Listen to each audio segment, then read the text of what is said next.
Hello नमस्कार साथियों, स्वागत है आप सभी का द मैजिक क्लास पर। साथियों आज है 1 नंबर और 1 नंबर के मोस्ट इम्पोर्टेंट करंट अफेयर के 10 क्वेश्चन की चर्चा करेंगे। इसके साथ ही जो भी इससे रिलेटेड स्टैटिक जीके के क्वेश्चन होगा उनकी भी चर्चा साथ में करेंगे। आज की क्लास का पीडीएफ आपको द मैजिक क्लास ऐप पर मिल जाएगा। ऐप को आप प्ले स्टोर से डाउनलोड नहीं किया है तो प्ले स्टोर से डाउनलोड कर लीजिए।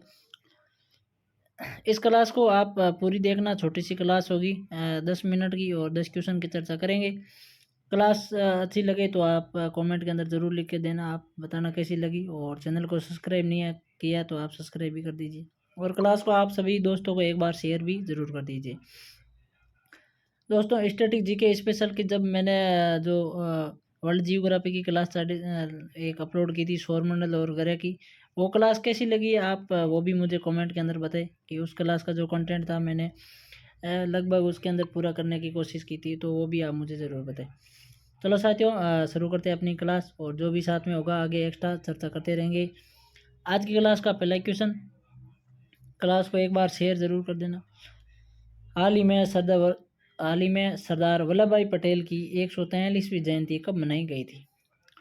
वैसे इस क्वेश्चन की कल क्वेश्चन के बारे में चर्चा की थी, लेकिन मैं आपको इसमें थोड़ा स्पेशल है, मैं आपको बता देता हूँ, इसीलिए ये क्वेश्चन मैंने लिया है कि सरदार वल्लभ भाई पटेल की जयंती पर हमेशा अपन एकता दिवस मनाते हैं। कौन सा दिवस मनाते हैं? राष्ट्रीय एकता दिवस है वो मनाते हैं और वो सरदार वल्लभ भाई पटेल की जयंती पर ही मनाते हैं। लेकिन इस बार थी जो 143वीं जयंती थी, तो वो कौन सा ऑप्शन होगा अपना? 31 अक्टूबर होगा, यानी 31 अक्टूबर को अपन है वो राष्ट्रीय एकता दिवस मनाते हैं सरदार वल्लभ भाई पटेल की जयंती पर। उसके बाद में इसमें थोड़ी और एक्स्ट्रा बात कर लेते हैं कि सरदार वल्लभ भाई पटेल की जो स्टैच्यू ऑफ यूनिटी थी, क्या? स्टैच्यू ऑफ यूनिटी, ठीक है, statue of unity. Statue of unity के जो है 5वीं वर्षगांठ मनाई गई थी। कौन सी 5वीं वर्षगांठ है वो मनाई गई थी, यानी कि 2018 के अंदर है उनकी प्रतिमा का अनावरण प्रधानमंत्री नरेंद्र मोदी के द्वारा किया गया था। तो उस प्रतिमा की जो 5वीं वर्षगांठ है वो 31 अक्टूबर 2023 को मनाई गई थी। और सरदार वल्लभ भाई पटेल की अगर बात करें तो 143वीं जयंती थी और इसी दिन राष्ट्रीय एकता दिवस भी मनाया जाता है। स्टैच्यू ऑफ यूनिटी है जिसकी ऊंचाई है 182 मीटर है, जो विश्व की सबसे है वो ऊंची प्रतिमा है। ये भी आप यूनिटी है, स्टैच्यू ऑफ यूनिटी सबसे ऊंचाई है इसकी है और 2018 के अंदर है इसका अनावरण हुआ था। ठीक है, ये आपको साथ में ध्यान रखना है। और 143वीं जयंती सरदार वल्लभ भाई पटेल की, इसीलिए ये क्वेश्चन मैं आपको साथ में लेकर आया हूँ। तो इसका राइट आंसर अपना BC हो जाएगा। आगे बात करते हैं क्वेश्चन नंबर 2 की। हाल ही में कौन सा राज्य अपने सभी जिलों में हॉल मार्किंग केंद्र स्थापित करने वाला भारत का पहला राज्य बन गया है? बहुत ही अच्छा क्वेश्चन है। क्या सभी जिलों में हॉल मार्किंग स्थापित करने वाला भारत का पहला स्टेट है वो कौन सा बना है? तो इस क्वेश्चन का अपना राइट आंसर है वो सी हो जाएगा, यानी कि केरल।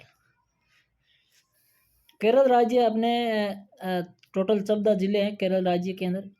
14 जिलों के अंदर हॉल मार्किंग जो है वो केंद्र स्थापित करने वाला भारत का ये फर्स्ट स्टेट है वो बन गया है। ठीक है, तो ये भी अच्छा क्वेश्चन है। केरल की अगर बात कर ले तो केरल की राजधानी क्या है आपकी? तिरुवनंतपुरम या तिरुवनंतपुरम यहाँ की राजधानी है। कमेंट के अंदर आप ये मुझे बताना कि केरल के वो मुख्यमंत्री वर्तमान में कौन है। आज का आपका पहला क्वेश्चन है। कमेंट के अंदर दोस्तों जवाब जरूर दिया करो, जिससे आपका पता चलता है कि आपको क्या कुछ याद हो रहा है। ठीक है, तो ये ध्यान रखना, हॉल मार्किंग स्थापित करने वाला भारत का पहला राज्य केरल है। ठीक है, आगे बात करते हैं क्वेश्चन नंबर 3 की। हाल ही में किस खिलाड़ी को प्रतिष्ठित पुरस्कार बेलन डी और से सम्मानित किया या मिला है? ठीक है, ये आप इसमें ध्यान रख लेना। इसमें आपको पूछ लिया जाएगा कि सम्मानित किया गया या किसको मिला है या किसने जीता है। ठीक है, तो बेलन डी और जो पुरस्कार है वो अभी हाल ही में लियोनेल मेसी को मिला है।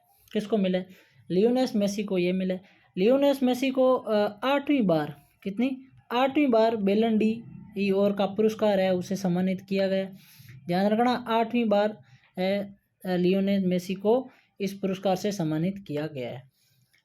लियोनेल मेसी कौन है? तो ये एक फुटबॉलर है, आपको पता ही है। क्या ये एक फुटबॉलर है और है कहाँ के? तो ये आपके अर्जेंटीना के। कहाँ के है?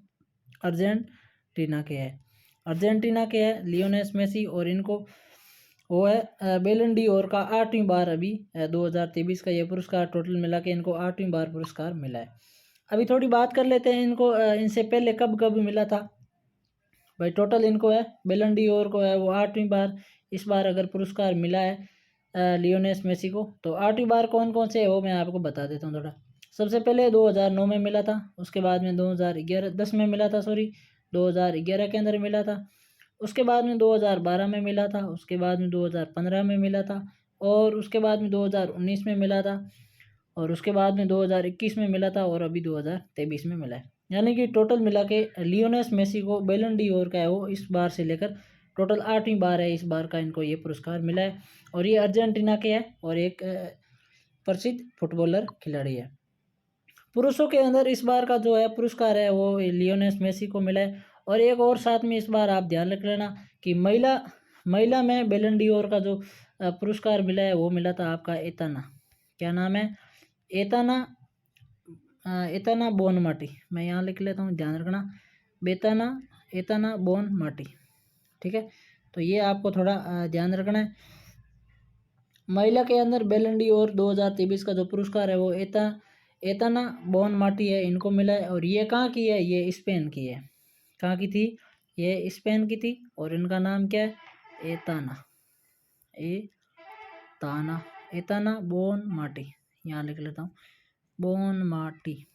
ठीक है, समझ में आ गया। तो बेलन डी और का जो पुरस्कार महिला के अंदर किसको मिला है, तो एताना बोनमाटी को मिला है, ये स्पेन की है। और पुरुषों का लियोनेल मेसी को मिला है जो अर्जेंटीना के हैं, और 8वीं बार इनको मिला है। ठीक है, आगे बात करते हैं क्वेश्चन नंबर 4 की।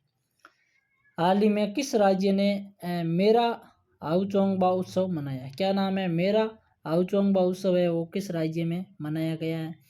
तो इस क्वेश्चन का अपना राइट आंसर है वो सी हो जाएगा, यानी कि मणिपुर में।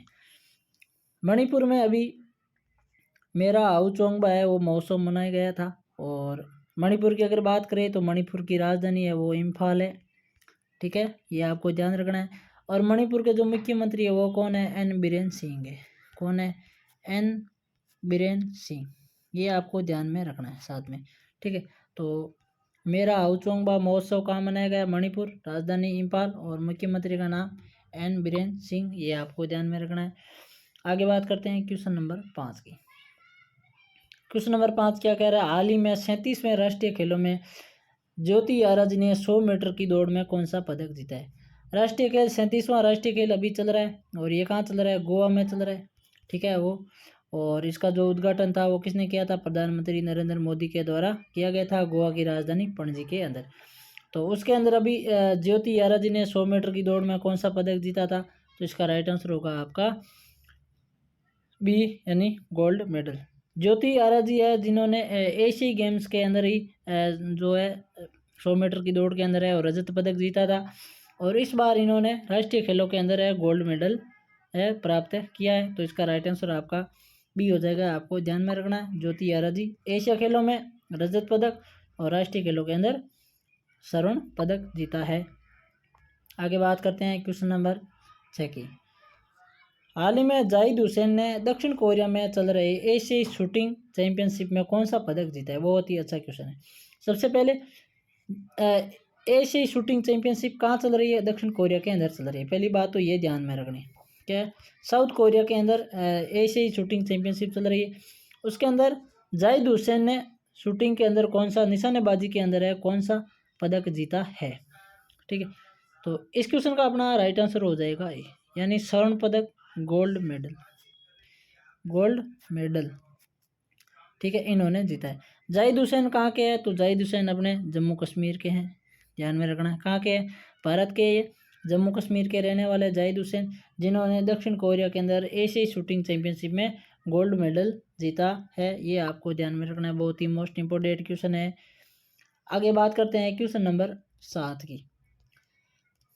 हाल ही में उत्तराखंड में हुए भारत हंगर प्रोजेक्ट को किस देश का समर्थन मिला है, क्या भारत के हंगर प्रोजेक्ट को किस देश का है वो समर्थन मिला है। तो इस क्वेश्चन का राइट आंसर अपना सी हो जाएगा, यानी नॉर्वे। नॉर्वे देश ने उत्तराखंड में भारत के हंगर प्रोजेक्ट को है नॉर्वे देश ने समर्थन दिया है, ध्यान रखना है। नॉर्वे की अगर बात करें तो नॉर्वे की राजधानी क्या है, तो नॉर्वे की राजधानी है ओस्लो। नॉर्वे की राजधानी क्या है? ओस्लो। नॉर्वे कहाँ आता है? तो नॉर्वे यूरोप महाद्वीप के अंदर आता है। किसके अंदर आता है? यूरोप महाद्वीप के अंदर है वो नॉर्वे आता है।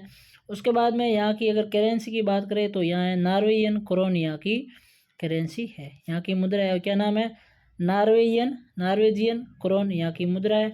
ओस्लो राजधानी, और ये यूरोप महाद्वीप के अंदर आता है। और नॉर्वे ने ही भारत के हंगर प्रोजेक्ट को समर्थन दिया है, और ये कहाँ पर हुआ है? उत्तराखंड के अंदर हुआ है। उत्तराखंड की राजधानी क्या है? देहरादून है। और पुष्कर सिंह धामी यहाँ के मुख्यमंत्री है। ठीक है, आगे बात करते हैं क्वेश्चन नंबर 8 की। हाल ही में किसके द्वारा लिखी गई पुस्तक सिंधिया और 1857 का विमोचन हुआ? इस पुस्तक का नाम क्या है? सिंधिया एंड 1857।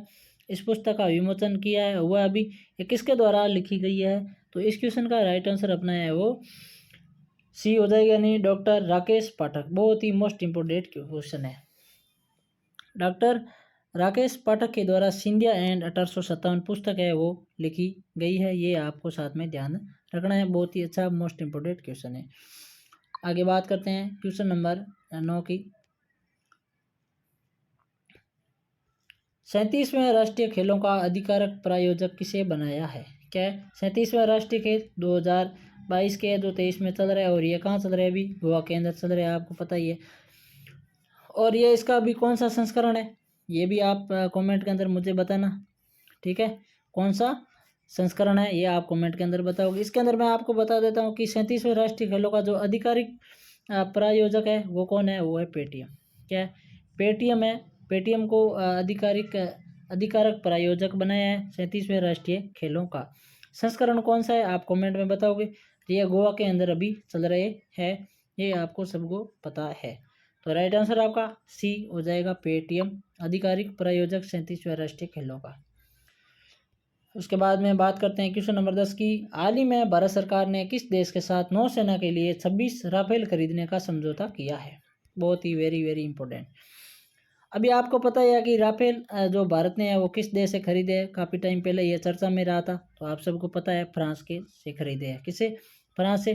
फ्रांस से अभी हाल ही में भारत ने नौसेना के लिए जो 26 राफेल खरीदेंगे, तो उनके साथ फ्रांस से समझौता किया है। फ्रांस की राजधानी क्या है? पेरिस फ्रांस की राजधानी है। ठीक है, ये आपको पता ही है। अच्छा, आप कमेंट के अंदर इसमें यह बताना कि फ्रांस की यह मुद्रा क्या है, ये आप बताओगे मुझे। फ्रांस की मुद्रा क्या है ये कमेंट के अंदर बताओगे। और जो राफेल खरीदे है वो फ्रांस के साथ भारत ने समझौता किया है, और किसके लिए है? तो 26 है, ये नौसेना के लिए है, ये आपको बता दें। चलो, तो दोस्तों ये थे आज के टोटल 10 क्वेश्चन। उम्मीद करूंगा आपको ये क्वेश्चन है समझ में आए होंगे और आपके लिए हेल्पफुल साबित होंगे। आने वाले एग्जाम के अंदर ये क्वेश्चन आएंगे। क्लास अगर अच्छी लगी तो कमेंट में ज़रूर बताना, क्लास को शेयर ज़रूर करना, और चैनल पर अगर नए हो तो चैनल को सब्सक्राइब करना। स्टैटिक जीके की स्पेशल एपिसोड की क्लासेस चल रही है, वो कैसी लगी आप देखकर वो भी कमेंट में मुझे ज़रूर बताएं। चलो साथियों, आगे की नई क्लास में मिलेंगे, तब तक आप सभी को जय हिंद जय भारत।